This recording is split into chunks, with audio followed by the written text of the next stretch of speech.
What are you doing in here today? I'm making banana bread. Making banana bread. You're thinking big, aren't you? Yeah, we got 7. 7 loaves we're gonna make? Yeah, now ask me if I woke up and wanted to do it. And there we go. I had no idea. Hey guys, this is Billy Tate coming to you back for day 16. We're on the back half of this 30 days in front of the camera challenge, and we're gonna kick this one off with something a little bit different. I was listening to a sermon today, and the topic came up of, are you stuck thinking too small, or are you a big thinker? And I wanted to take a few moments today. I'm going to take you along for a one-wheel ride. We're going to get into that, talk about it, and see if we can't change some of our attitudes and thinking the way that we do things and get out with the program of thinking big. You know, I spent 10 years behind the camera making beautiful content for other people and, directly helping other people with their success, and they had their big dream and their big idea and they were thinking big. Well, I was thinking small because I thought I was too scared to get in front of this camera. Well, we're on day 16 of me trying to change that because I made one simple mind shift where I said that I can, and I'm going to go figure it out, and how can I get in front of that camera and not be worried about what other people think. So let's go get on the one wheel. We'll talk about it out on the road, and we'll see you there. Stand by.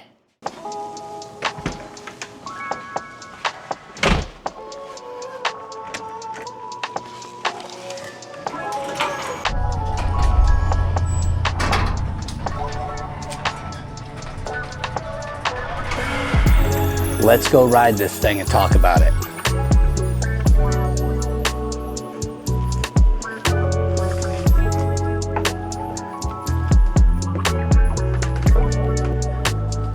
All right, let's go.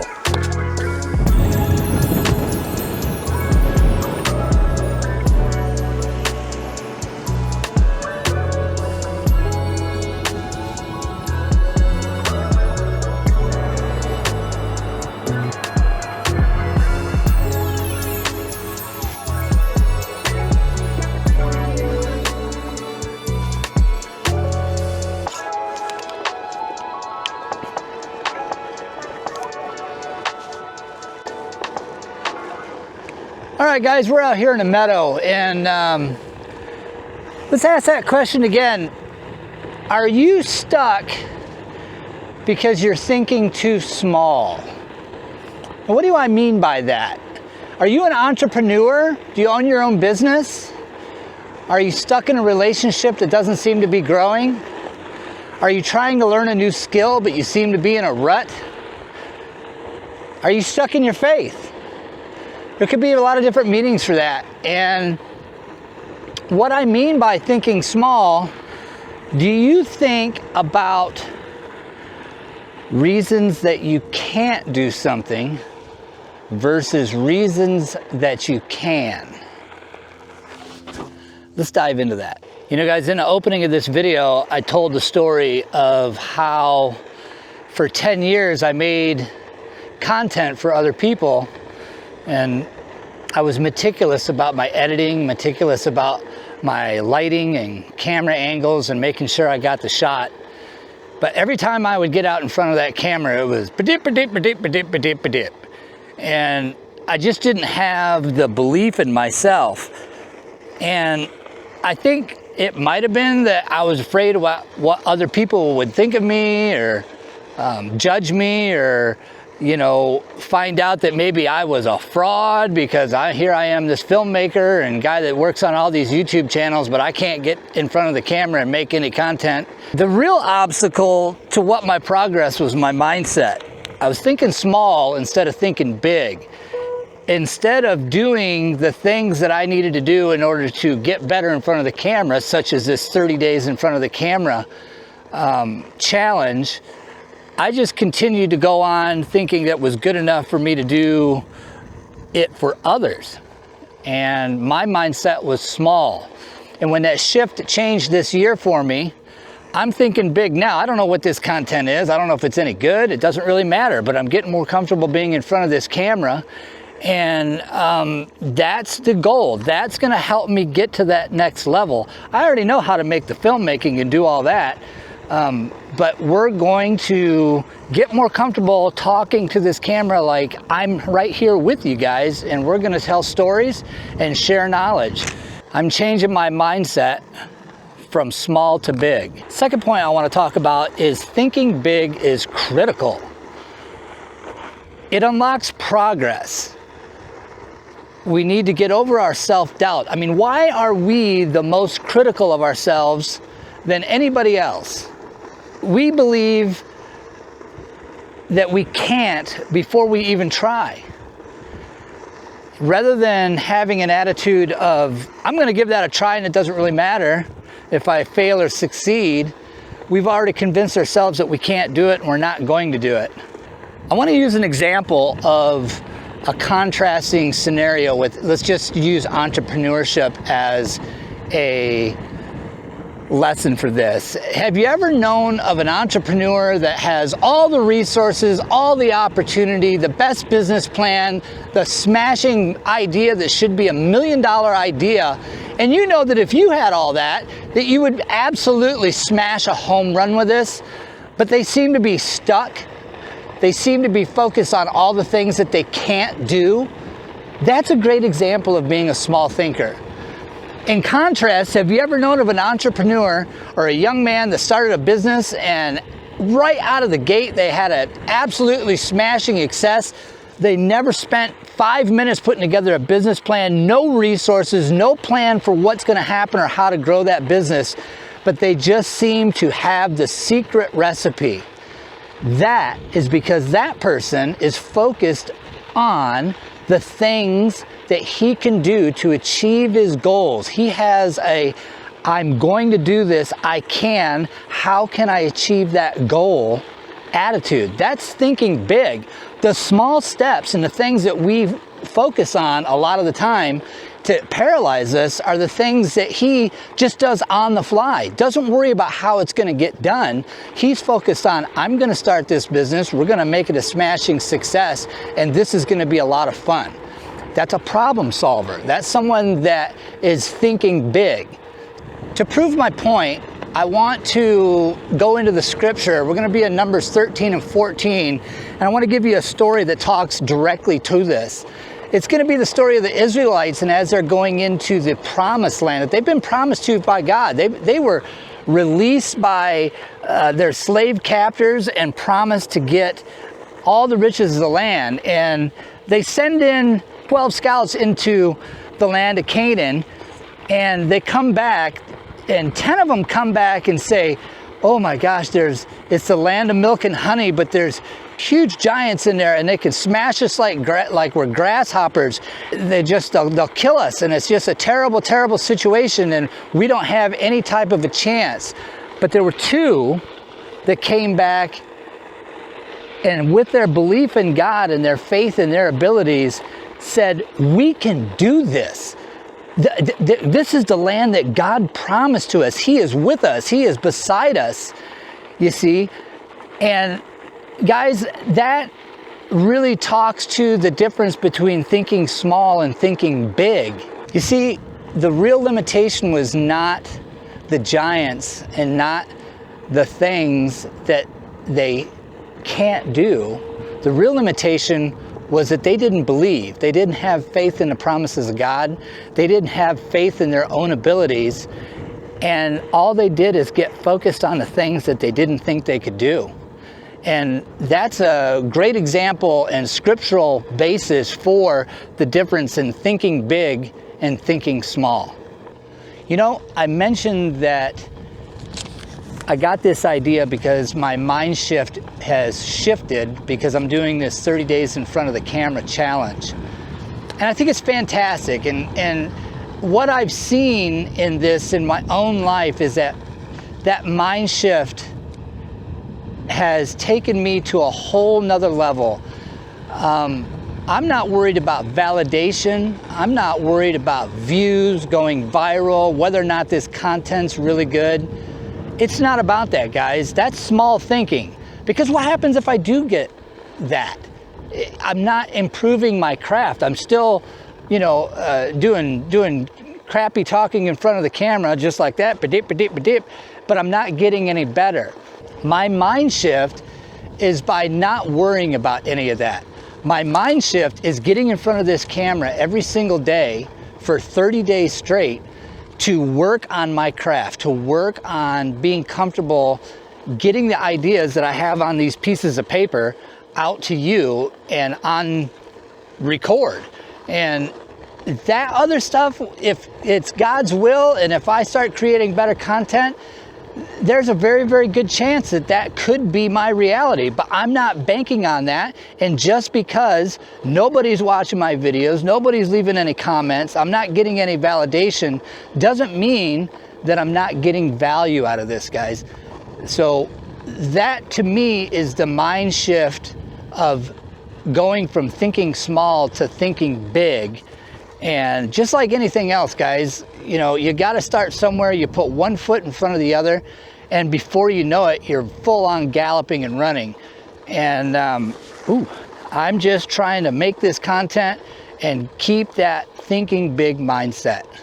You know, another great example of that, guys, is, you know, the other day when we were in the shop and we were working on that 02 Road King, and I was doing the brakes on it and it failed. I kept on going, but the point that I want to make is that I was talking about the vice grips. By the way, if you don't know what I'm talking about right now, you can go back and grab that video and watch it, and it'll give you some context of what we're saying.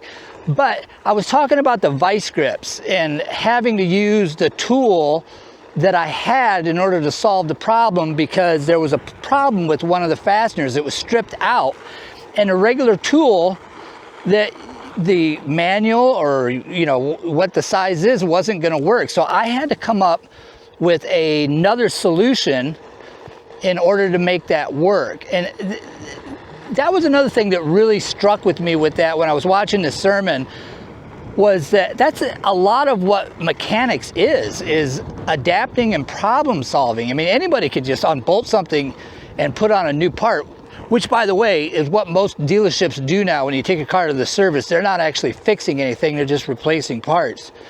But a real true mechanic, he's gonna know the idiosyncrasies of a carburetor. He's gonna understand what the problems could be with a charging system, why there might be coolant leaking from your car, how to fix wiring issues on old cars. He has a wealth of knowledge, and he's seen this before, and he's had to adapt and overcome in a lot of different scenarios. And so he has the ability to be thinking big rather than thinking small.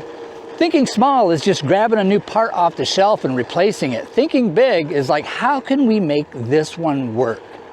I thought that was really good, and it really resonated with me when I heard this sermon this morning, and I was like, oh, that's going to be a great point. I think a big part of the difference between thinking big and thinking small is asking the right questions.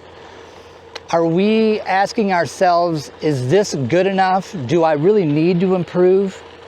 Or are we asking ourselves, how can I improve every single day? What can I learn? What can I practice? How can I get better? These are the things that people who think big are focused on.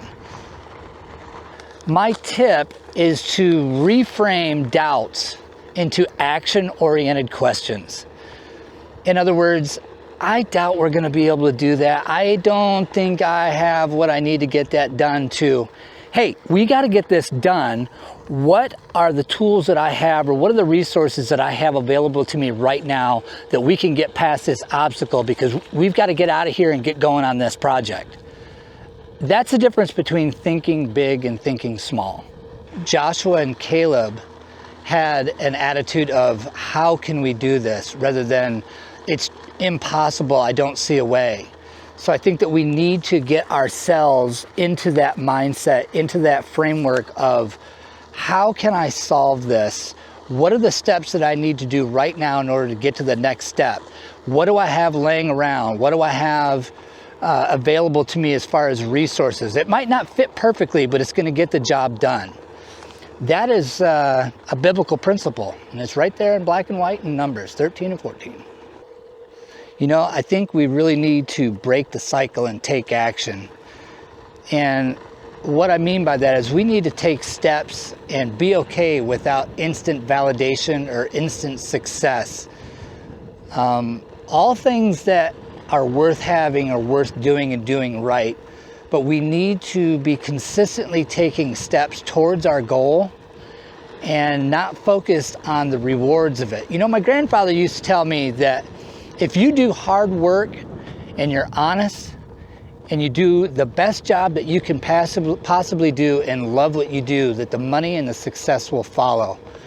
And that has been a real staple in my life. And I think that I was very blessed to have him as a mentor in my life. And I still to this day surround myself with people that are smarter than me to try to help me shine. You know, a perfect example of this is with my son Jeremy. He is wanting it. Well, he has been doing a great job of working on his house and doing some remodeling on his first home in Connecticut. He's in the Navy, and they just had their first baby and our 5th grandchild here just 2 days ago.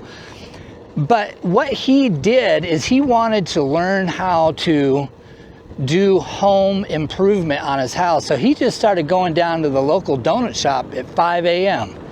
and meeting up with the old timers there and buying coffee and donuts for these guys. And he made a couple of friends, and they come over and they show him how to do these different things and hook him up with tools. And he's surrounding himself with people that are dying to share their knowledge. These are big thinkers. These people have the knowledge. They know how to adapt and overcome. They know what it means to be like, oh, that's simple, man. Let's go ahead and try this over here. Yo, you got a couple of screwdrivers and some blah, blah, blah, whatever it might be. But he has figured out, it's a secret man code unlocked for him, and to watch him do that just makes me super duper proud. My only regret is that I'm not there to be one of the guys that meeting with him at the donut shop every morning and being a better mentor to him. But that will all come in due time. But he has that big thinking mindset. I think with telling that story, what the challenge there is for us is, what are you doing today and what are you using in your bag of resources to get better every single day? For me, guys, it's me getting out here on the one wheel, using all the cameras that I've spent money on and used for other people, and just trying to get this time on the camera with you guys so that we can talk about this and I can get more comfortable in front of this camera and share this content with you and try to build a community where we can all learn and grow together.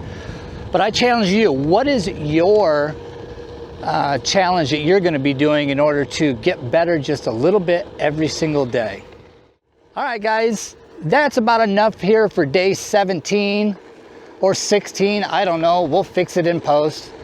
But I just wanted to come out here. I heard that sermon today and wanted to come out here and talk to you about the difference between thinking big and thinking small, and give you a challenge to get your mindset off of thinking small into thinking big. You know, they always say, whether you think you can or you think you can't, you're right. So get out there and make a difference and do something to make it a better day every day. All right, guys, I'm out of here. I'm going to leave you with a montage of some drone shots of me riding a one wheel. Stick around and watch that, and we will catch you guys in the next one. Thank you. Don't forget to like and subscribe, and have a fantastic day, and God bless. I'm out of here.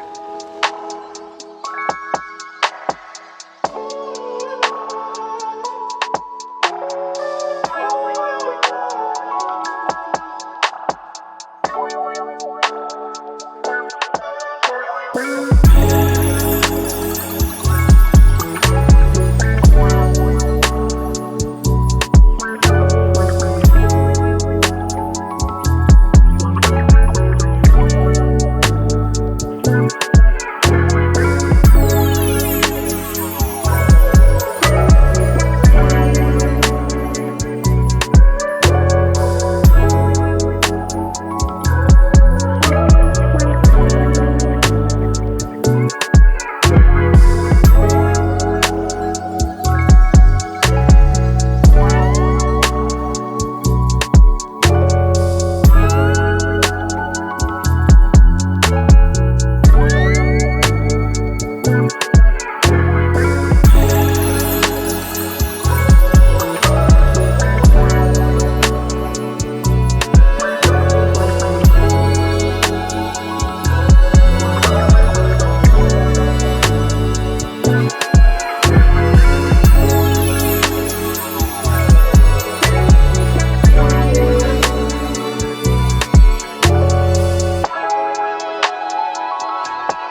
Dude, this is terrible. I'm trying to read these notes in the wind while you're going 20 miles an hour on a one wheel. Bad filmmaking. Didn't I just say something about me knowing what I'm doing with a camera? Okay, this is kind of sketchy. Ooh, off camber, downhill. Haven't been out here in a while. All right.